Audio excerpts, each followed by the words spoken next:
Okay, welcome everybody to session number 2 of the April Fool's Day live stream with Indiana Connected Educators. With us today, we have our current president, Allie Schlattfeld. Allie, please give us a wave. There we go. We have our president-elect, John Wells, down on the bottom here. I am Kyle Klein. I'm your host. I'm also the past president. And with us for this session, we have the lovely Austin Van, one of our board members at large, and she's going to introduce herself and her awesome student-centered AI tools that she has for us today. So Austin, take it away. All right. So like Kyle said, my name is Austin Van. I am the technology coordinator for MSD of Steuben County. And today I'm going to talk about student-centered AI tools. So when I say student-centered AI tools, what I mean by that is tools that students are using specifically. And what's really nice about the way that AI has gone is that so many companies right now are coming up with safe ways for students to use artificial intelligence in their own classrooms. So I have a couple of different ones here that I'm just going to show you a couple of quick products with them, or a couple of quick things that you can do with them. I'm going to start with School AI.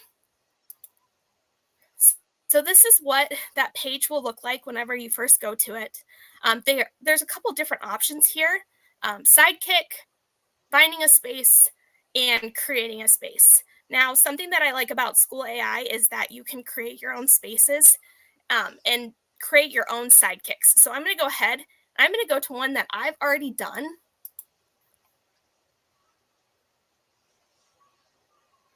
Maybe. There we go. And I have a sidekick right here that I've already kind of created. So I'm going to go ahead and click on it. And what this allows students to do is it allows for you as a teacher to set up what you want students to be working on, the parameters, and then they get to interact with this AI tool themselves. So this is what I asked the AI to do, was just to help them out with writing and brainstorming a research paper. And then students were able to go through and ask questions and get feedback on work. So that's one way that you can use School AI. Another thing you can do is you can click Discover.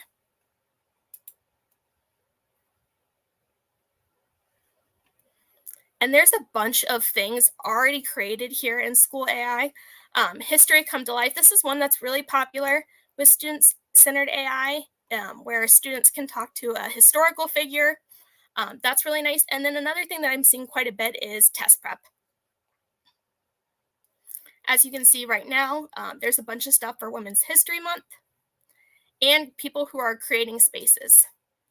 There's a bunch of different subjects of things that are already made, which is really nice. And then there's some ideas, if you hadn't been able to think of something yourself, of ways that you can get started to help students navigate this tool. Now, they also have tools in here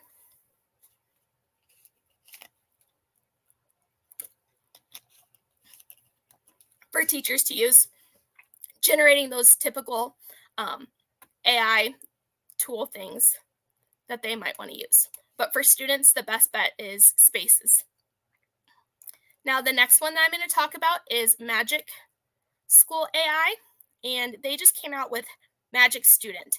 Now, if you look here, Magic School AI has a ton of different options for students to use. I'll just kind of scroll down so you can see there is a ton of stuff in here. And as the teacher, you get to kind of pick and choose which ones students use. The ones that I particularly thought were neat is the Research Assistant. That's one that I hadn't specifically seen used before. So it lets you do the parameters. So this is be an 8th grade student. And from my understanding, this is what the students would type in. And then they'd be type in what they are researching. So solar power looks like a great one.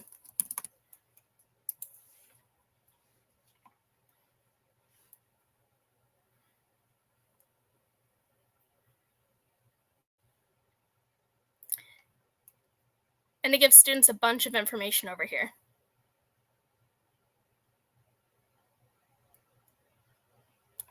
Another really nice thing about using Magic School is that you can copy. So students can copy and paste things as they need. Especially, I think these articles that they would have to go visit later might be beneficial for them to copy and paste into a document so that they can reference back to it. Another really cool tool that I saw in Magic School was the coding assistant. This is one that I hadn't seen before anywhere else. And I think it's one that sometimes we forget about. And as teachers, I don't know about everybody else, but I did not go to school for coding, and I've had to learn how to code things along the way. And I think that this would have been really helpful whenever I was first learning all of that, to be able to say, here, students, here's a resource for you that you can kind of ask questions about. And I was really impressed that it even has Scratch in here as an option. So I'm going to just kind of show you what that looks like. Does it have Scratch Junior also, or just Scratch? Oh, we can test it. Scratch Junior. See what it Sorry has to to say put you on the about spot. it. That's okay. Yeah, they can help with Scratch Junior. Yeah. The other cool thing is that it'll speak, which is nice for. Very cool. So for our littles, that's kind of nice. And then they can ask questions as they go. What is a good project idea?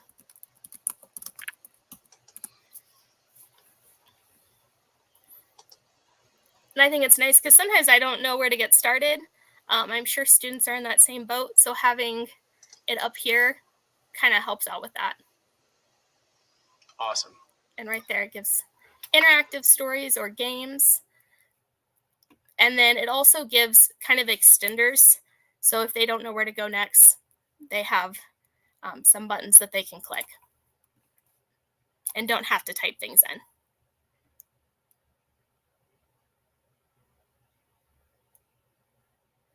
That was one that I thought was really cool for Magic Student.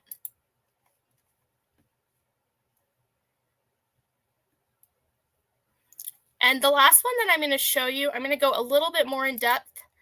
This one's Khan Academy's Khanmigo. And there's quite a few items in here to use with students. Now, my page looks a little bit different than what it looks like for students. For students, it typically looks like a little buddy over here.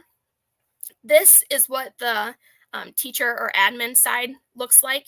However, what it does let me do in here is it lets me look at the options or activities for students so that I can help guide them and let them know what they could do in there. So over here on the left-hand side, there's writing. And a big one, and a lot of the programs do this, but I think it's really important, is giving students feedback, especially for essays. So they can click on that. And they can post their essay in here to ask for feedback. There's some other writing activities in here as well. The next topic that they have is debate. And I really like the way that they have this set up by different grade levels, because sometimes those elementary students get curious about things that are outside of their grade level. And this kind of just keeps it a little bit more classified of what they should be debating and what maybe they shouldn't be. So there's some nice options in here for them. And then we can look at that compared to like the high school. Now, is this a free version or is this the paid part? This is the paid part. Okay, that's what I thought. I haven't been able to find where people can see the free version, so I thought this would be a good opportunity for people to be able to see what it looks like. Yeah, this is great. Yeah. So they have a lot of college and just higher level thinking debate questions in here. So I really like that as well. And then they have the typical. Oh, go ahead. Sorry. Good thing Indiana has some really great grants and the support from the state to write in those AI tools. Yes, yeah, and that's how that's why I have access, which is really nice. I was going to ask, try it out and see what it's like, and students get to try it out and teachers get to try it out. And that's been the most important thing, is getting feedback from students and teachers. And I have to say with Conmigo, at least, is right now it's still in beta. So they're still updating things all the time. Every week, I feel like there's an update or a change, or if there's things that we've said, oh, this needs to be changed, or this might be helpful, they've worked to do that. So that's been really nice as well. And I think a lot of the AI companies are doing that. They're going to keep getting better and better. How do your students feel like how do they like it so far? How do They like give it. feedback? We've been using it with our 3rd to 5th graders. They like using it. They are learning how to use it. Learning how to use AI is definitely a learning curve like anything else. So our teachers have been learning how to teach with it, and our students have been learning how to use it as well. And there's some case scenarios where a student might type something in and a teacher might have to come back and have a conversation with them. That's the nice thing about these 3 AI tools as well, is that teachers can see what students are typing in. Mm-hmm. So it gives teachers that availability to have those important conversations with them in that safe space. Yeah. That's awesome. And then the piece that I really like that I'm seeing quite a bit now is navigating college stuff. Because if you just type in things to the internet, you get all kinds of ads and not a lot of good information. So I really liked that Khan Academy added questions that you can ask for college, because a lot of students, parents maybe didn't go to college, or college was a lot different whenever they were applying. So this is a really great tool in here. And this was the question that I kind of thought was really interesting. And it's, what factors should I consider? Oh, I thought that was someone asking, but it was just it reading it, which is nice. I love that. It has a lot of great information in here for students. And then the personalization of it. Obviously, it's nice for students to be able to personalize these things, and for teachers to be able to personalize things for students. And that's taking it a step further than just like a typical chat GPT. Austin, is the Conmigo, is that connected back to all the SAT and PSAT test prep as well? Yeah, if they do their stuff through Khan Academy, and it's a school that's using Conmigo, then it does go back to that data that's in there. Excellent. Yeah, it's kind of nice. I know, at least on the teacher end, you can ask Conmigo on the teacher end questions about students' scores and things like that as well. So it links back to that data. And then also it does that for students. So if they have questions about a specific thing that they did, it's on there while they're taking the test, but then they can also ask it questions afterwards. Very cool. That's awesome. I know that's, yeah. I heard a rumor at some point, because, Khan Academy first came out, and then eventually they made everything free. And so I'm hoping, I don't know, I see a point somewhere down the line where Conmigo will probably be free, hopefully. You never know, amazing. But it would be, yeah, it looks like an amazing tool. So. It really is. And just having that student side of it alongside of the teacher side of it is really helpful. Very cool. What's your favorite? What is your favorite program of the 3 so far?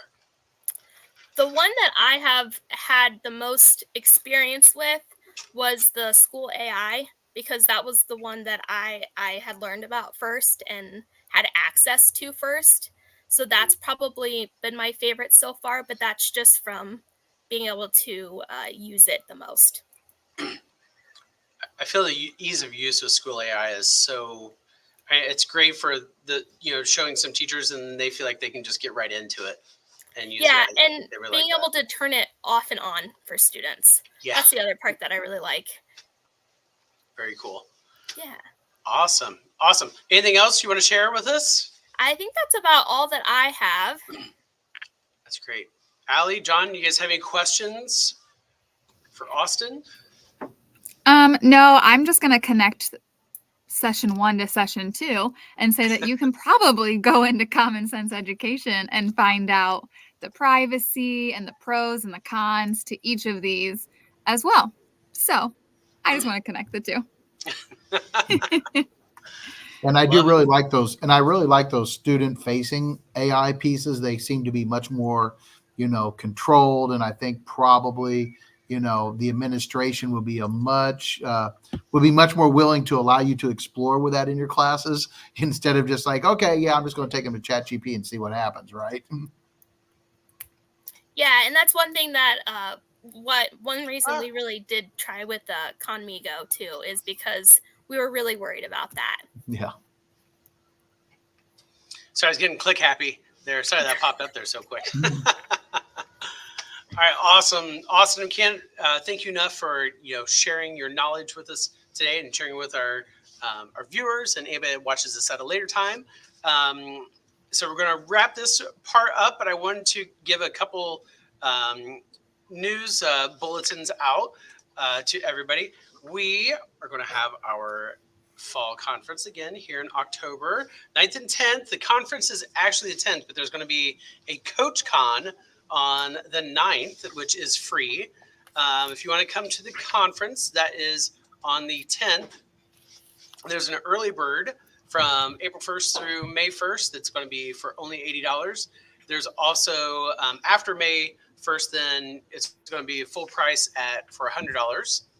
If anybody input the ICE conference into either their coach, I can't think, the coach's grant, or if they put it into the digital learning grant, we will also accept that $80 if you had it into your grants there. So for the website, if you want to go to the website, and we'll share this out, have been shared out through our social medias.